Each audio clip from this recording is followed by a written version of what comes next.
Advocate வந்து சொல்லிட்டுருக்காரு, இந்த மாதிரி வந்து உங்களுக்கு பணம் கொடுக்குறேன் நான் அப்படின்னு சொல்லிட்டு. அதை கேட்டு விஜய் அதிர்ச்சி அடைகிறாங்க. நிஜமாவா அப்படின்றாங்க. ஆமாம். எவ்வளோ கொடுக்க போகிறீங்க அப்படின்றாங்க. 50,000 கொடுக்குறேன். 50,000க்காக நான் கேஸை வாபஸ் வாங்கணுமா? சரி 1,00,000 கொடுக்குறேன். 1,00,000லாம் வேணாம், 2,00,000னா பேசலாம் அப்படின்றாங்க. 2,00,000மா? சரிம்மா 2,00,000 இப்போ கேஷாகவே கொடுத்துட்றேன், நீங்கள் வாபஸ் வாங்கிக்கிங்க அப்படி சொல்லிட்டு கேஷ் எடுத்து வந்து எண்ணி வைக்கிறாரு. அவ்வளோ காசையும் பார்த்துட்டு விஜயாவுக்கு சந்தோஷம் தாங்கவே முடியல. சரி சரி வாபஸ் வாங்கிடுறேன், நீங்கள் போங்க.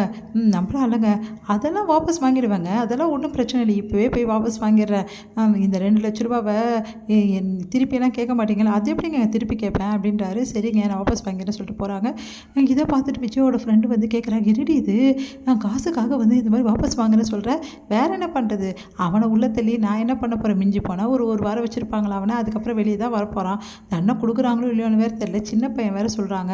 அப்புறம் எனக்கு என்ன பிரயோஜனம் இருக்குது? இப்போ சொல்லையா 2,00,000 சம்பாரிச்சிட்டோம் பார்த்தியா ஒரு நிமிஷத்தில் அப்படின்னோடனே, உண்மையிலேயே கெட்டிக்காரி தானே நீ அப்படின்றாங்க அவங்க ஃப்ரெண்டு.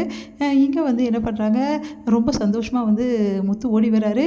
எல்லாருக்குமே வந்து இது கொடுக்குறாரு, ஸ்வீட் கொடுக்குறாரு. அதை பார்த்து எல்லாருமே வந்து என்ன ஆச்சு அப்படின்னு சொல்லிட்டு மனோஜ், அதுக்கப்புறம் ரோஹிணி எல்லாம் கேட்குறாங்க. விஷயம் தெரியாதா, அம்மா வந்து கேஸை வாபஸ் வாங்கிட்டாங்க அப்படின்னோடனே அதிர்ச்சி அடைகிறாங்க எல்லாரும். என்ன சொல்கிற நீ அப்படின்னோடனே, என்னடா சொல்கிற, உண்மையிலே சொல்கிற அப்படின்னு கேட்குறாரு நம்ம வந்து முத்துவோட அப்பா. ஆமாம் உன் அம்மா வந்து உண்மையிலேயே வந்து வாபஸ் வாங்கிட்டாங்க. வாபஸ் எப்படி வாங்கினாங்கன்னு தெரில, அதெல்லாம் எனக்கு தெரியும்ன்றார் முத்து. அதை கேட்டு ரோஹிணி எல்லாருமே அதிர்ச்சி அடைகிறாங்க. என்ன சொல்கிற அப்படின்னோடனே, அது எனக்கு மட்டும்தான் அந்த உண்மை தெரியும், வேறு யாருக்கும் தெரியாது ஏன் கேஸ் வந்து வாபஸ் வாங்கினாங்கன்னு. ஆனால் நான் சொல்ல மாட்டேனே அப்படின்னு. டேய் சொல்லுடா என்னடா விஷயம் அப்படின்றாரு அண்ணாமலை. அப்பா அதெல்லாம் வேறு விஷயம் இல்லைப்பா, எனக்கு நல்லாவே தெரியும்ப்பா அம்மா கேஸ் வாபஸ் வாங்கிடுவீங்க, ஏன்னா நான் பண்ண வேலை அப்படி சொல்லிட்டு போகிறாரு. அதெல்லாம் கேட்டு அதிர்ச்சி அடைகிறாங்க ரோஹிணி. என்ன இவர் முத்து இப்படி சொல்லிட்டு போகிறாரு அப்படின்னு சொல்லிட்டு.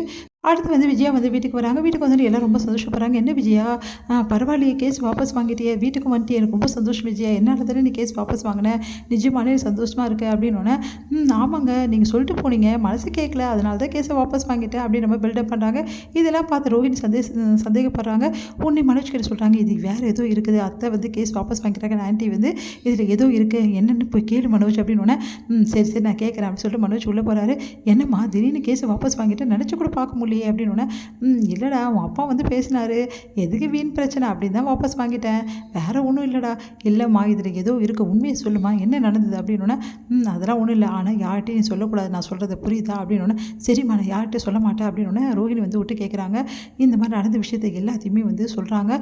அதை கேட்டு அதிர்ச்சி அடைகிறாரு. நிஜமா அம்மா 2,00,000 சொலைய கிடச்சிச்சா, என்னம்மா இது இப்படி வாங்கலாம், அதாண்டா எனக்கும் புரியல, அந்த முத்து பையன் தான் ஏதோ பெரட்டி கஷ்டப்பட்டு கொடுத்துருப்பான் போல் இருக்குது அவர்கிட்ட, அவர் எடுத்துன்னு வந்து என்கிட்ட கொடுத்துட்டாரு, எனக்கு இல்லை இதில் எனக்கு நல்ல பிரயோஜனம் கிடையாது, 2,00,000 ரூபாடா அப்படின்னோடனே, அம்மா சூப்பர்மா, அம்மா அந்த 2,00,000 ரூபாவை வாயை மூடிட்டு, ஏற்கனவே நிறைய காசு என்கிட்ட எடுத்துருக்கேன், அப்பள தான் சொல்லிட்டேன், மரியாதையே போயிடு, இந்த 2,00,000 ரூபாய் ஏட்ட சொன்னேன் அப்பள தான் அப்படி சொல்லிட்டு போகிறாங்க. இது எல்லாத்தையும் ரோஹிணி கேட்டுறாங்க. ரோஹிணி வந்து யோசிக்கிறாங்க, இப்போ நம்மளுக்கு வேறு 2,00,000 ரூபாய் வந்து தேவைப்படுது, இப்போது ஆன்ட்டிக்கிட்ட 2,00,000 ரூபாய் இருக்குது, அந்த 2,00,000 ரூபாய் எப்படியாவது ஆன்ட்டிக்கிட்ட இந்த ஆட்டையை போடணுமே, என்ன சொல்லி அவங்ககிட்ட ஆட்டையை போடுறது அப்படின்னு சொல்லிட்டு யோசிச்சுட்டு இருக்காங்க ரோஹிணி. இங்கே வந்து முத்து வராரு. முத்து வந்தோடனே வந்து விஜயாவை பார்க்குறாரு. விஜயை பார்த்துட்டு உடனே ஓடி வந்து, சரி ரொம்ப நன்றி அப்படின்றாரு. அது கேட்டு வந்து, நன்றியெல்லாம் எதிர்பார்த்து நான் ஒன்றும் செய்யலை அப்படின்றாங்க. உண்மையிலே சொல்கிறேம்மா, நீ நினச்சி கூட பார்க்கல நீங்கள் போய் வாபஸ் வாங்குவீங்கன்னு சொல்லிட்டு, நீ என்ன நடந்தது ஏது நடந்ததோ எனக்கு அதை பற்றி கவலை இல்லை, ஆனால் நீங்கள் வாபஸ் வாங்கிட்டீங்க, எனக்கு அது போதும், ஒரு பையனோட லைஃப்பை காப்பாற்றிட்டீங்க அப்படின்னோடனே அப்படியே அண்ணாமலை பார்க்குறாரு. இல்லைப்பா நிஜமாக தான் சொல்கிறேன்ப்பா, அம்மா வந்து என்ன தான் பேசினாலும் செஞ்சாலும் இந்த கேஸை வாபஸ் வாங்கிட்டாங்களே, எனக்கு அது போதும், உண்மையிலே நீ சொல்கிறது கரெக்டு தான்ப்பா, விஜயா கேஸ் வாபஸ் வாங்கணும்னு நினச்சி கூட பார்க்கல அப்படின்னோடனே, எனக்கு தெரியும்ப்பா அம்மா கேஸ் வாபஸ் வாங்கிடுவாங்கன்னு அப்படின்னோடனே அதிர்ச்சி அடைகிறாங்க. விஜயா இவனுக்கு எப்படி தெரியும் அப்படின்னு சொல்லிட்டு உடனே ரோஹிணி ஓடி வந்து பார்க்குறாங்க. எப்படி முத்துவுக்கு விஷயம் தெரிஞ்சுது அப்படின்னு சொல்லிட்டு, என்னடா சொல்கிற, உனக்கு எப்படி தெரியும்? இல்லைப்பா என் வக்கீல் பற்றி உங்களுக்கு தெரியாதுப்பா, நான் போன வக்கீல், அவர் சொல்லிட்டாருப்பா, கேஸ் வாபஸ் வாங்காதவங்களே எப்படி பேசினா அவங்க வந்து பண்ணுவாங்க, வாபஸ் வாங்குவோன்னு அவர் தெரிஞ்சு வச்சுருக்காருப்பா, அதனால தான் அம்மா கிட்ட ஏதோ பேசி வாபஸ் வாங்க வச்சுருக்கா. அப்புறம் நிம்மதி அடைகிறாங்க விஜயா.